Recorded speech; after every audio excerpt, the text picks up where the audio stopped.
Bapak Ibu, saudara-saudari sidang jemaat yang dikasihi dan diberkati oleh Tuhan kita Yesus Kristus. Pada hari ini, Kamis 26 November 2020, kita akan merenungkan salah satu nas dari Perjanjian Lama, yaitu Zakaria 13 ayat yang pertama sampai ayatnya yang ke-9. Namun sebelum itu, marilah kita berdoa. Dialah Bapa yang baik, yang tidak pernah lupa untuk mengasihi dan menyertai kami di sepanjang waktu. Pada hari ini ya Bapa, kami masih boleh merasakan berkat-Mu melalui nafas kehidupan, pemeliharaan-Mu yang boleh Engkau nyatakan bagi setiap kehidupan kami. Saat ini ya Bapa, sebentar lagi kami akan membaca serta merenungkan firman-Mu. Urapi kami dengan kuasa Roh Kudus-Mu bagi setiap pribadi kami, agar dengan hikmat yang Engkau beri, kami boleh mengerti dan memahami akan kebenaran firman. Bahkan boleh kami lakukan dalam kehidupan kami. Di dalam nama Tuhan Yesus kami berdoa. Amin. Zakaria pasal yang ke-13 ayat yang pertama sampai ayat yang ke-9. Dua judul perikop.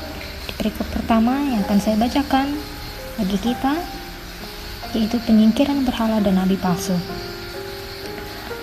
Pada waktu itu akan terbuka suatu sumber bagi keluarga Daud dan bagi penduduk Yerusalem untuk membasuh dosa dan kecemaran. Maka pada waktu itu demikianlah firman Tuhan semesta alam. Aku akan melenyapkan nama-nama berhala dari negeri itu, sehingga orang tidak menyebutnya lagi. Juga para nabi dan roh najis akan kusingkirkan dari negeri itu. Dan apabila seseorang masih tampil sebagai nabi, maka ayahnya dan ibunya yang telah memperanakan dia akan berkata kepadanya, "Janganlah engkau hidup lagi, sebab yang kau katakan demi nama Tuhan itu adalah dusta." Lalu ayahnya dan ibunya yang telah memperanakan dia akan menikam dia pada waktu ia bernubuat. Pada waktu itu para nabi masing-masing akan mendapat malu oleh karena penglihatannya sebagai nabi. Dan tidak ada lagi dari mereka yang mengenakan jubah berbulu untuk berbohong. Tetapi masing-masing akan berkata, "Aku ini bukan seorang nabi, melainkan seorang pengusaha tanah. Sebab tanah adalah harta kepunyaanku sejak kecil." Dan apabila ada orang bertanya kepadanya, "Bekas luka apakah yang ada pada badanmu ini?" Lalu ia akan menjawab, "Itulah luka yang kudapat di rumah sahabat-sahabatku." Perikop yang kedua, pedang menimpa umat baru. Hai pedang, bangkitlah terhadap gembalaku, terhadap orang yang paling karib kepadaku. Demikianlah firman Tuhan semesta alam. Bunuhlah gembala, sehingga domba-domba tercerai-berai. Aku akan mengenakan tanganku terhadap yang lemah. Maka di seluruh negeri, demikianlah firman Tuhan, 2/3 daripadanya akan dilenyapkan, mati, binasa, tetapi 1/3 daripadanya akan tinggal hidup. Aku akan menaruh yang 1/3 itu dalam api, dan akan memurnikan mereka seperti orang memurnikan perak. Aku akan menguji mereka seperti orang menguji emas. Mereka akan memanggil namaku, dan aku akan menjawab mereka. Aku akan berkata, mereka adalah umatku. Dan mereka akan menjawab, Tuhan adalah Allahku. Amin. Shalom, saudara-saudariku sidang Jumat yang dikasihi dan diberkati oleh Tuhan. Sederhana memang menjadi orang-orang yang percaya.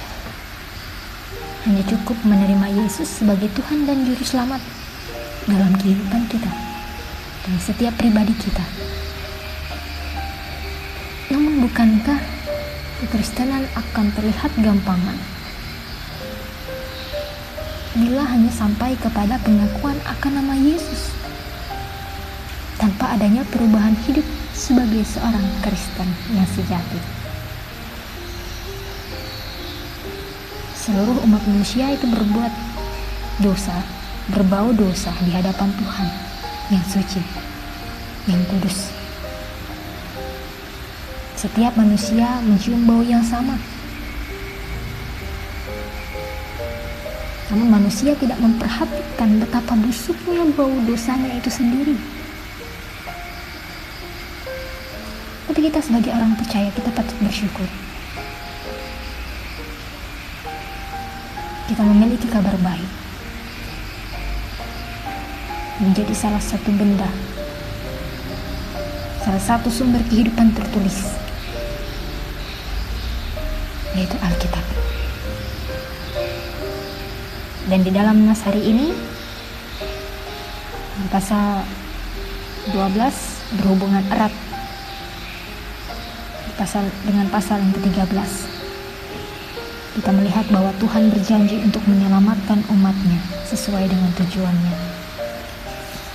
Pasal yang ke-12 ayat yang ke-10 kita bisa melihat bahwa Allah akan mencurahkan roh pengasihan dan roh permohonan kepada keluarga Daud, kepada penduduk Yerusalem.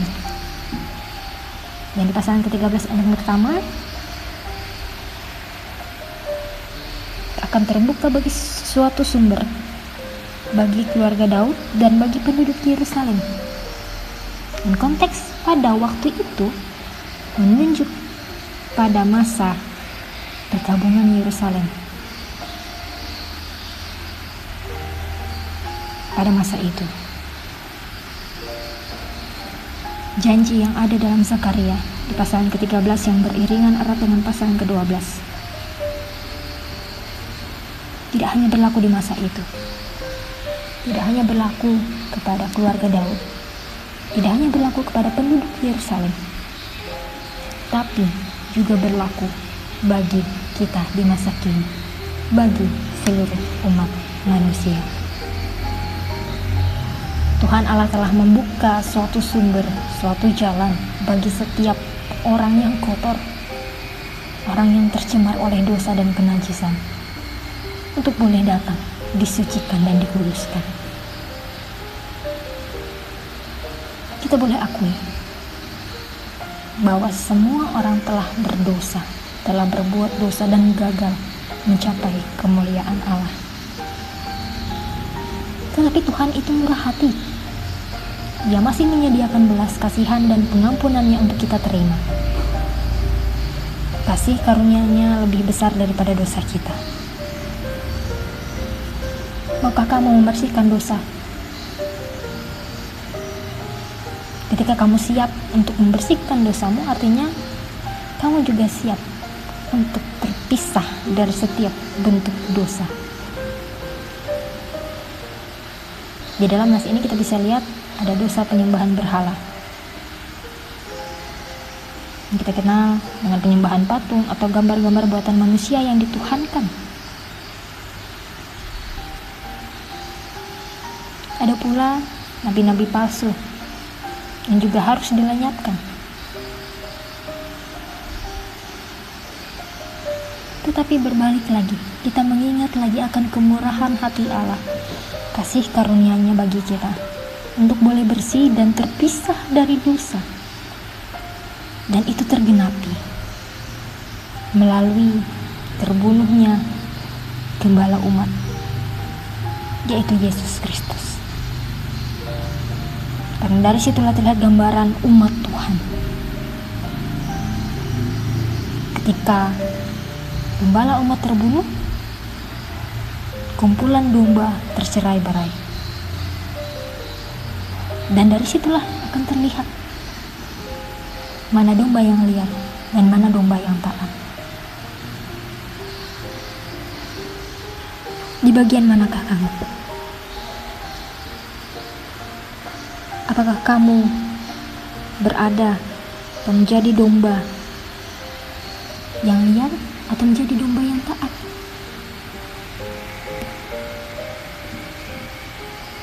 Domba yang taat akan dimurnikan seperti orang memurnikan perak, diuji seperti menguji emas, dan pada akhirnya mereka akan tampil sebagai umat yang sejati. Dan kesejatian itu dengan sukarela akan mengakui nama Tuhan, dan Tuhan pun akan mengakui mereka sebagai umatnya.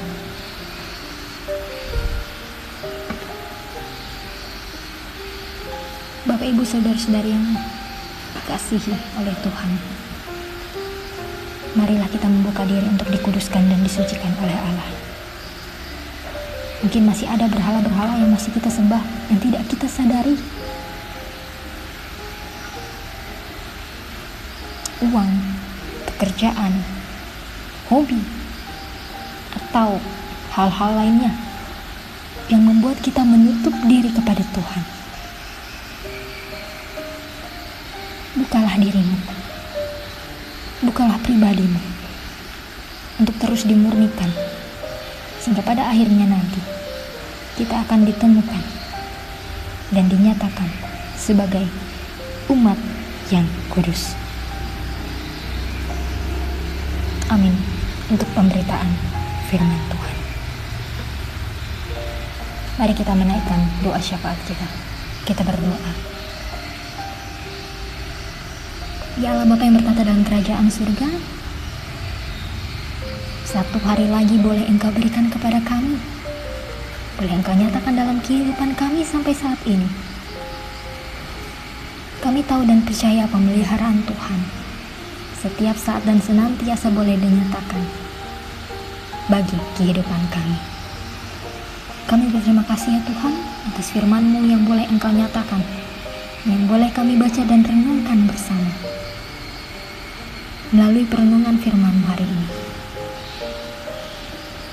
kami boleh dibawa untuk menjadi bersih, untuk terpisah dari dosa, sehingga kehidupan kami sebagai manusia boleh kudus, layak, dan berkenan kepadamu. Jadikanlah kami sebagai hamba, sebagai umat yang hidup seperti Yesus. Jadikanlah kami dan buatlah kami untuk lebih takut akan Tuhan, sehingga kami boleh jauh dari dosa dan selalu hidup dalam kebaikan.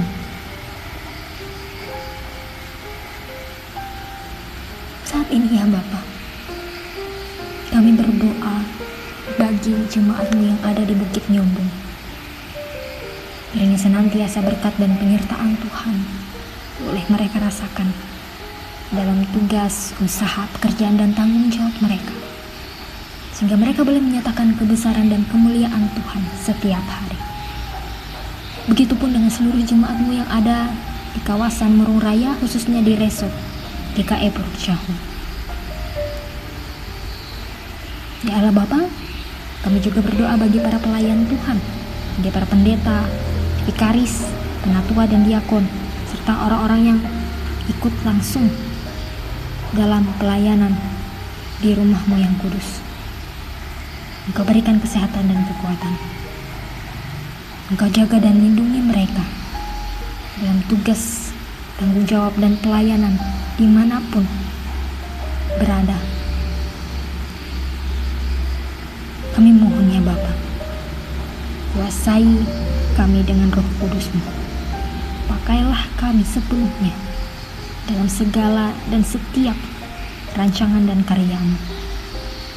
Kami menyerahkan seluruh hidup dan kehidupan kami di dalam tangan pengasihan.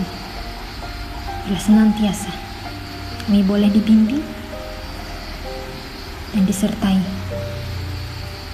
oleh Tuhan, sehingga kami boleh hidup sama seperti Yesus. Inilah doa kami Bapa, yang kami alaskan di dalam satu nama yang berkuasa, yaitu Yesus Kristus, Tuhan dan Juru Selamat kami. Dan doa ini akan kami akhiri dengan doa Bapa kami. Bapa kami yang ada di sorga, dikuduskanlah nama-Mu, datanglah kerajaan-Mu, jadilah kehendak-Mu di bumi seperti di sorga. Berikanlah kami pada hari ini makanan kami yang secukupnya, dan ampunilah kami akan kesalahan kami, seperti kami juga mengampuni orang yang bersalah kepada kami. Dan janganlah membawa kami ke dalam pencobaan, tetapi lepaskanlah kami daripada yang jahat, karena Engkaulah yang punya kerajaan, dan kuasa dan kemuliaan, sampai selama-lamanya. Amin.